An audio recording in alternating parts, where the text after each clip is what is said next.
please do support us on Patreon. This is 100% volunteer and listener supported initiative. So your help will make sure that we keep going. Okay. So I think at the moment we're happy to introduce our featured Ukrainian today. Rissana, can you let us know if you can hear us and you're with us? Just unmute yourself. Hello. Hey. Can you hear me? Yes. Hey. Yes. Hi guys. Thank you for having me. Slava Ukraini. Героям слава.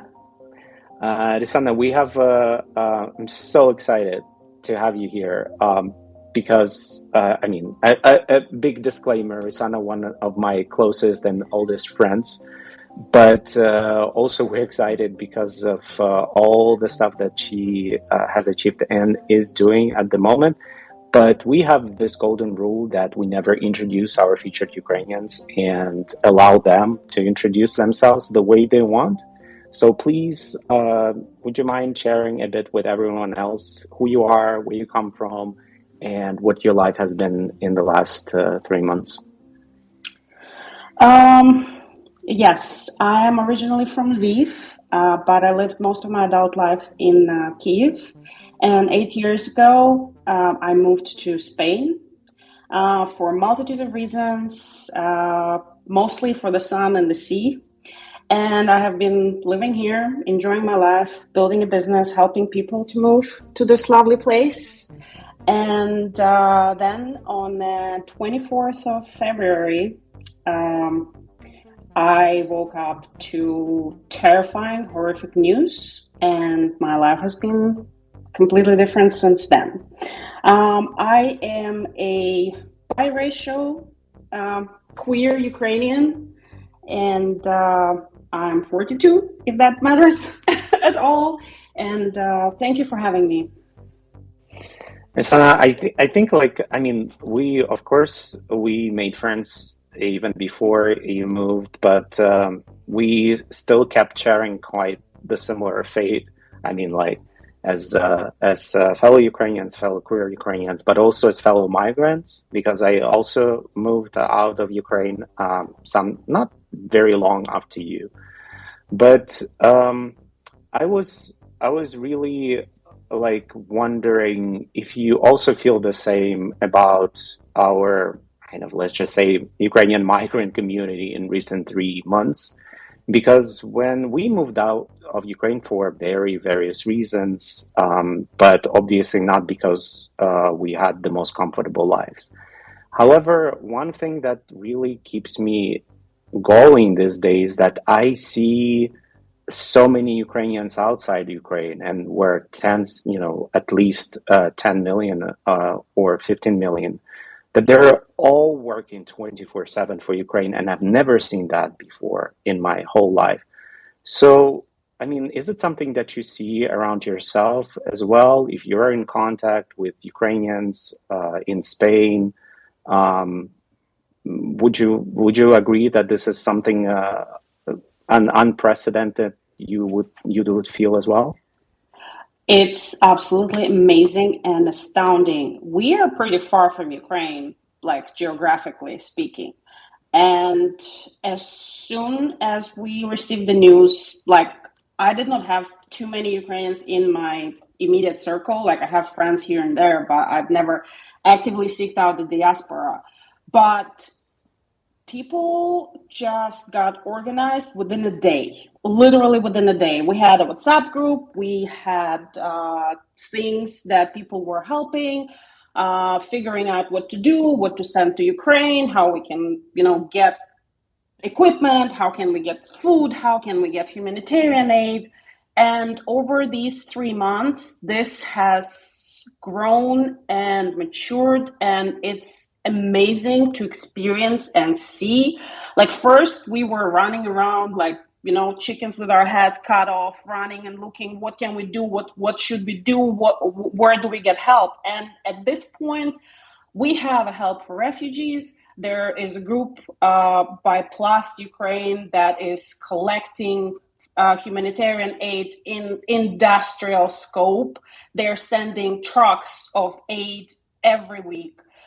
We have people who help with accommodations. We have groups of people who help with search for jobs and documents and everything. It's like the comparison of us with honeybees is exactly that. We were woken, we flew around trying to figure out what we do, and once everybody found their lane, we are busy there and we interact when we need. Like yesterday, I had to call Plast and tell them that we have medication for them and diapers that need to go to Ukraine because we don't need them in the center. And these things like happen. Otherwise, everybody knows what they're doing and we're doing our own thing. And even more to that, like we opened a center for refugees to give them food and clothes in Valencia because there are thousands of people who do not really receive any support from the government, unfortunately, in that regard.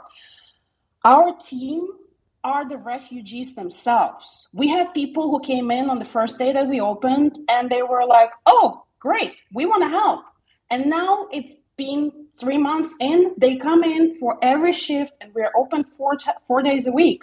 They come in, they help, they work for hours, they support other refugees, and it is astounding and reassuring and amazing to see.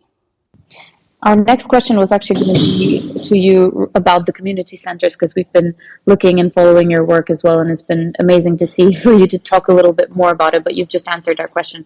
But perhaps you could tell us a little bit about maybe some of the sort of challenges that you've experienced, but also some of the forces that have kept you going over the past 3 months in keeping this community center going and supporting Ukrainians. I mean, the challenge is one, as any probably volunteer organization, is finances, is like shaking people and making sure that we get support, that we get the money that we need to keep our doors open. But even when we are at the lowest point because we're exhausted and it's so hard, it's a lot of work. You see the people that come, you see the children that come, and you know that ultimately it's, for a lot of people, it's the only place where they get food, where they get to speak to somebody, where they get a little bit of their dignity and choice back. And that's what keeps us pushing through. That is literally it.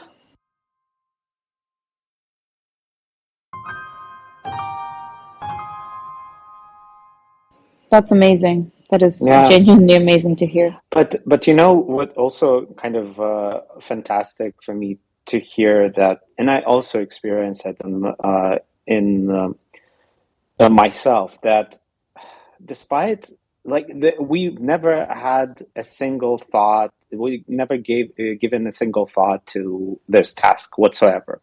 Like when everything started, it was almost like instinctively the thing to do.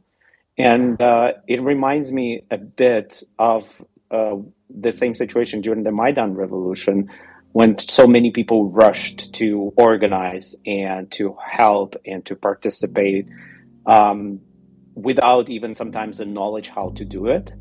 And now, you know, Rissana, you tell me about how you quickly organized and got it running, despite that you're not really, you know, a civil society humanitarian organization. But it's almost like it is on an instinctual level for Ukrainians to organize in times of really crisis like this, right? Yeah, I honestly, the things that come out like in my mind sometimes, I'm like, wow, where was all of this sleeping? Like, where these things that make me feel the way I feel about Ukraine, about the people, where was this my whole life? Like, don't get me wrong, I love Ukraine and I always did, but I never had this heartbreaking, overpowering emotion where I'm like, I need to go back, or I need to at least make sure that people that are here are helped. And I cannot, there's no second thought or like, should I not? No, there was like, this is what I'm doing because this is something I'm definitely decent at. And nobody else is doing it. So here I am, and I told my partner that this is what we're doing, and he was like, okay.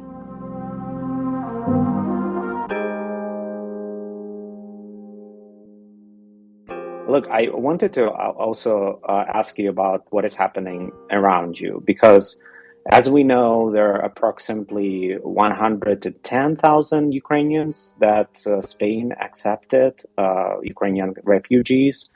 And you mentioned that, of course, all Ukrainians in Spain, or the majority, already those who were living there, are now helping refugees, making sure that they have stuff to survive. But is it there also kind of a local community support, or do locals help in if yes, in what way?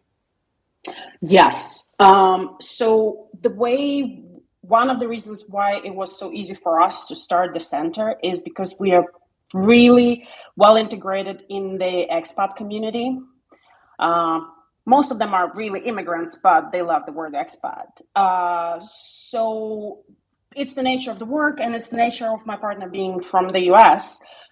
We know a lot of people. And what I found out, and that is something absolutely amazing to me, is that once you give people the avenue to help, they are really happy to do it. So what happened, we started a group on Facebook, Help Ukraine Valencia. By now we have over 1,000 people in it, but we just organized the group. We let people know that there's a group. And this is where we organized all this expat community. And there are people who organize the Spanish community the same way as we did with the expats. We share the information, we call for help, we call for requests, and we remind them that we need money. And all of this is being run 100% financially from expats and Spaniards. Ukrainians help us, but they do not sustain us financially. The community of expats and Spaniards are the people who foot the bill for what we are doing. And Spaniards are amazing. As soon as the refugees started arriving, people opened their homes, they took them in, they offered their help, they offered their support, they bring things to the community center as well. They share their clothes, they share their toys, and it's absolutely amazing to see. Yes, there is certain set of fatigue, or maybe it's not as much as fatigue as less urgency, because when the war started, it was like, oh my God, what is happening? How can we help? It's urgent. Now there are paths, there are ways, there's systems in a way, so there's less urgency. But whenever we put out a call and we say, like, I'm sorry, we are down to our last €100, please help us to keep on doing what we're doing, we receive money in the next 2-3 days, because I think it's part of human nature to be under the urgency a little bit. People like, oh, I was thinking about helping, now is a good moment to do so. And the community is amazing. I knew that where I'm living, which is Valencia, Spain, is fantastic, but now it's a whole different level, because so many people open their homes, hearts, and wallets that it's astounding. It's truly astounding. Yeah. It sounds incredible in terms of how people have mobilized to support you and Ukrainians in general. But I guess a lot of people still have this misconception that, Ukrainians are getting red carpet treatment everywhere across the board, including by governments. And I was just wondering, has the government been stepping up the same way that people have been stepping up in Spain? And if they haven't been, what do you think they can do better? I love Spain, and I don't want to speak poorly about it, but it has, every country has its things. So Spain rolled out a easy procedure for people to get legalized and get their papers in order so that people can look for work. And I appreciate that, because for Spain, I, as a person who deals with bureaucracy, I know how hard that must have been to do that as fast as they did. Unfortunately, the rest of the help was left to like regional governments, and that is a hit and miss between provinces and towns. Where we are, there is no financial support on the government level at all. There are no money that are being given. They're like people are basically left on their own. That's why providing food is of such crucial importance. A lot of governmental funding was given to organizations like Red Cross. And unfortunately, while they help, they mostly help people with accommodation. So there's, again, no stipends, no food, no anything. To a point where last week, Red Cross people came to our center, looked around, and starting from this week, we have people who come to us and tell us that Red Cross sent them here. And that is this is infuriating and so sad for me because Oh no. our budget is, I don't know, 3,000 euro a month, and there's Red Cross who is sending people to us. No, I mean, God, unfortunately I would love to say that this is something shocking and never happened before, but unfortunately I've heard so many similar stories from Ukrainian volunteers in other European countries that by now I'm just infuriated because International Red Cross gets hundreds of millions of donations for Ukraine. And unfortunately, as we said, probably on the third or the second conversation in Ukrainian spaces about the help that Ukraine gets, like if you want to help Ukraine and Ukrainians, find a local grassroots Ukrainian initiatives or just Ukrainians, and donate there because this is where 100% of impact will be happening. That's for sure. Rissana, I wanted to ask you about the Ukrainian refugees in Spain that you help and that come to Spain. Of course, the majority of them are women and kids, but what are the things that you would love to highlight for everyone else about who they are and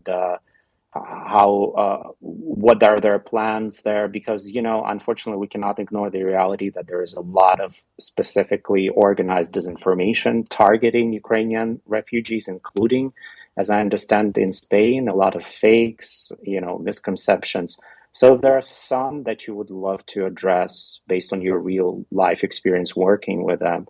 What those would be? The most amazing thing about the people that come to the center is that, and the people that I see online, and there are a lot of communities now, Facebook groups trying to help people, is that majority of people who come want to go back as soon as they come. And we had quite a big exodus actually in the end of May. We had several families of our volunteers go back, and I know that there were quite a lot of buses full of people who went back. We even have people from Mariupol who want to go back. You know what I mean? There's so many people who cannot wait to go back home, even if there is no home to go back to, which is unbelievably heartbreaking. But also people who are staying, at least for now, are staying put. They are learning the language, they are looking for work, they are not sitting around and waiting for the world to help them more than they absolutely need. They are looking for work, if it's cleaning your yard for 3 hours and getting paid, or it's a full-time job by their specialty. People care about being independent, taking care of themselves and their families, and they are super hardworking, and they are looking for opportunities and possibilities to take care of themselves and not need help. And also, they're all so sweet, kind, and polite. And I know that I cannot like, bunch people like that together, because everybody is different and there are rude people everywhere. You can't I can't say there are no rude Ukrainians, but like people that I encounter, they have seen so much heartbreak and hardship that they are just trying to do better.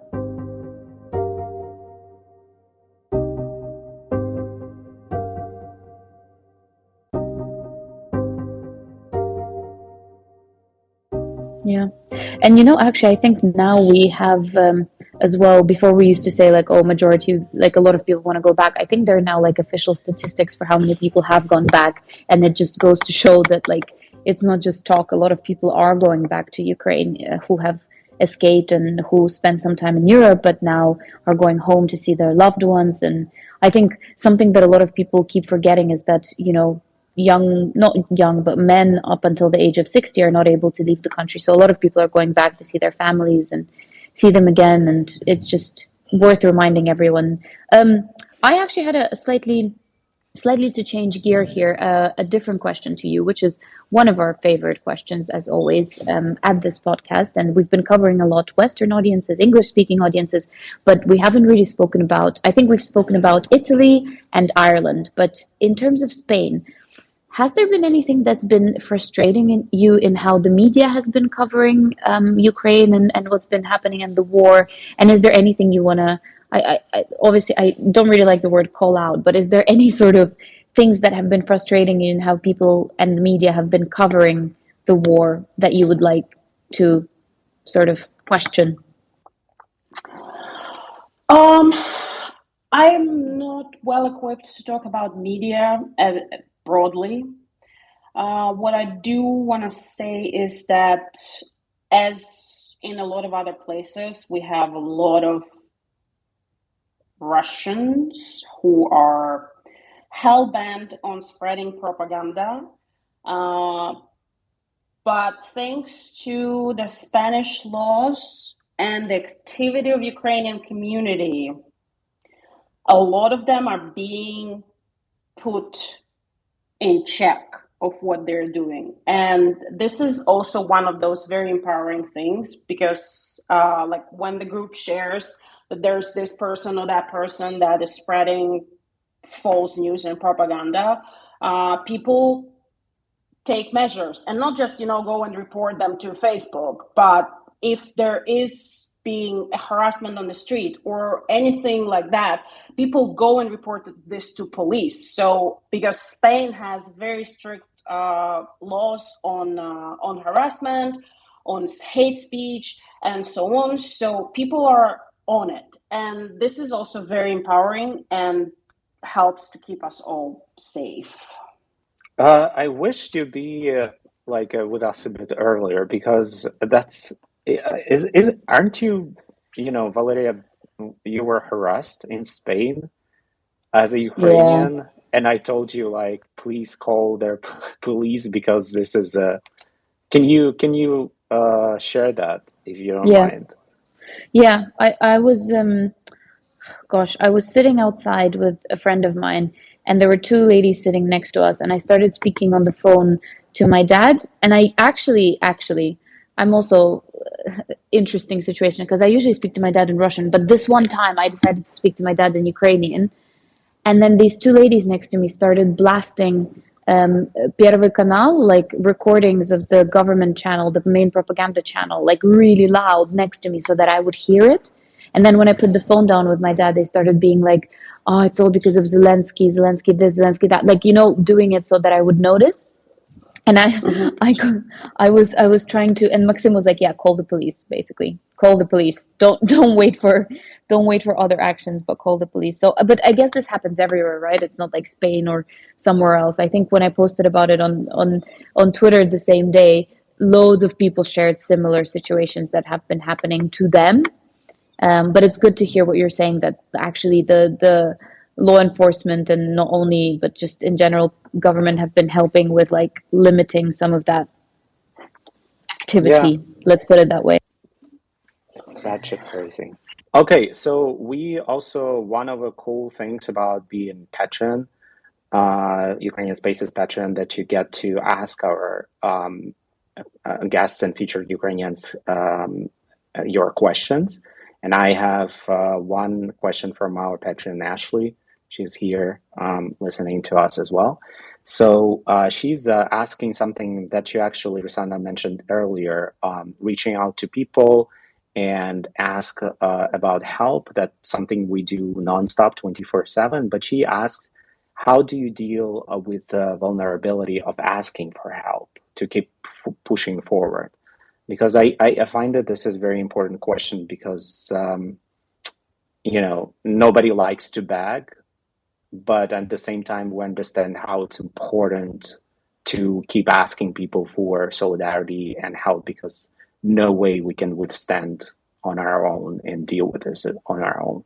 So in your case, how do you deal with it? And is it an issue for you even? Yes. I'm an introvert, so it's a massive issue for me personally. So I am in a very privileged position in which most of the asking is on the shoulders of my partner. He's really good at it, and I love and appreciate him for doing that. If I have to ask, I mostly deal in like a personalized approach. I reach out to people directly and ask them for what they can give us. My approach is that this is long term. My approach was that this is going to be a long term project from day one. So I was pacing myself and I was pacing our requests for everybody, telling them that I will appreciate the help that you can give. I don't want you to burn out too early, so please give us what you can, keeping in mind that I might come back to you again and ask for something more later at a later time. So my approach was this is a marathon, not a race. Please help me in a way that is sustainable for you. And this works really well so far. At a scale that we are, I'm not even pretending to speak about, bigger scales and grand things, but at the scale that we are, this works really well because people help us with what they can. If they can bring us food once a week, we are grateful. If they can give us money once a month or just one lump amount, we take that and we understand, can we come back to you or should we move on? And you will let us know if we can get help another time. But this is pretty much what it is. But now we are setting up a fundraising team. We have a few very enthusiastic individuals who have more experience in doing fundraising. So they're beaming with ideas and they are planning a few more things to reach out to wider audiences. And those will be like, okay, we started a campaign, we made a poster, we put something on Facebook. So this will be less personalized and more like oriented on a broader audience of people. We'll see how that goes because that's in the works right now. Understood. Well, I'm still kind of a bit under impression of the things that you shared a bit earlier about how you feel about Ukraine and what keeps you going and motivated, and despite everything that is happening, despite the exhaustion, of course, and burnout that we all experience. But it kind of leads me to one of our key and favorite questions about what it means for us to feel and be Ukrainian these days. And wanted to ask you, has it changed for you in recent 3 months in any way because of you living abroad for so many years, of you being queer and a person of color and also Ukrainian? This is something that, well, I can relate probably on a queer level. This is not something that would be always very easy to marry with being Ukrainian, at least a long time ago, many years before, especially when I left. But it has changed for me, definitely.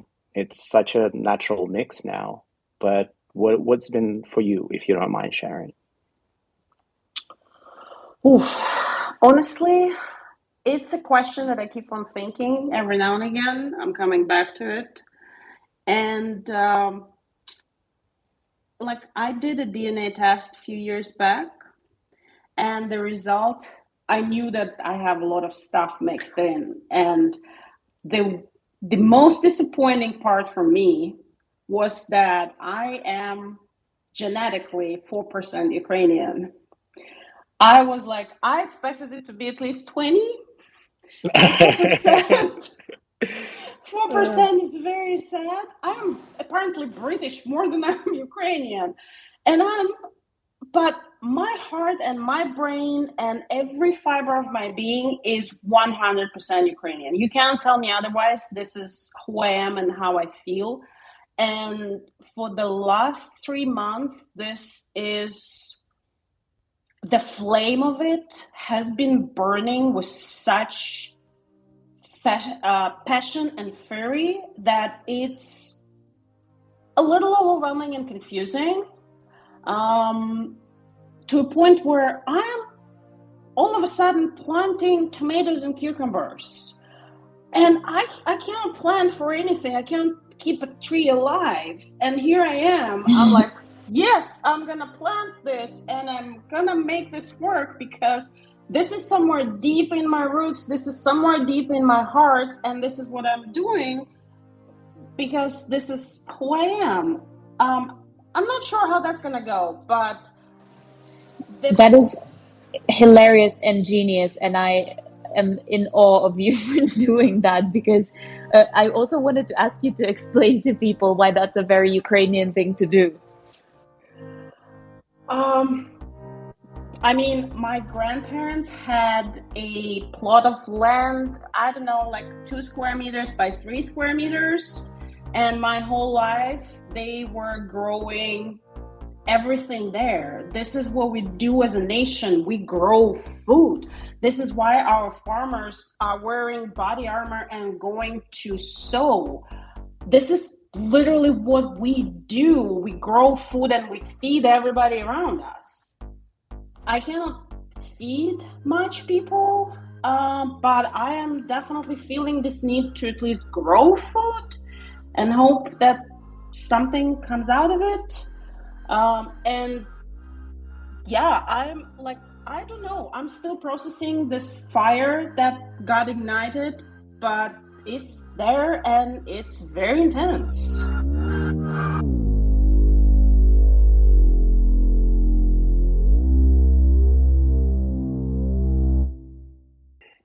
I mean, I was raised on the farm, and of course, I grow stuff on my terrace in the city.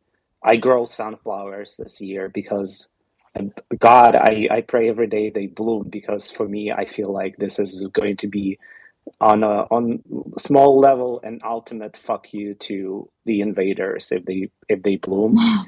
But also, I'm almost like crying, listen to you, because it's something that foreigners do not understand. When I see how they stealing our grain and food and our beautiful vegetables and our, the stuff that we grow and put so much effort to it, and especially on territories where I come from that are occupied, it breaks my heart so much every time seeing those trucks, stealing it, and they go towards Russia. And I don't think that foreigners understand what a heartbreak it is for a regular Ukrainian, just an insult to see that. Notwithstanding that, of course, it raises 100,000 of all red flags that we have in us on genetic level because of the genocide and famine that our couple of generations before survived. So yeah, thank you so much. I think this is important for everyone to understand as well, and to kind of get an idea why it's important for us, extra important. And I need to step up my game. I realized, since both of you are planting and growing something, I need to as well. I think that's my Friday night plans. But I also wanted to ask you, I know we've been talking a lot about your center, and I guess I just wanted to ask if there's anything we can do to support your work and the work of the people that you are volunteering together with and doing all this stuff together with our audiences, or just in general. What can we do to support you guys? If anybody felt moved and willing to donate us as much as even €1, we will be extremely grateful. We are very easy to find on Facebook. That's the only presence that we have online. It's called Palenița Valencia. I will post a donation link. It's very easy. You can make it with a card or a bank transfer if you are somewhere in Europe, and that we will be extremely grateful for that, because literally every penny that we get goes to the center. Nobody gets salaries, nobody gets compensated for fuel or anything like that. We get money, we go shop, and we bring it to the center and give it out to people. Okay, one thing left is Slava Ukraini. Героям слава. And thank you. Thank you. Bye, guys.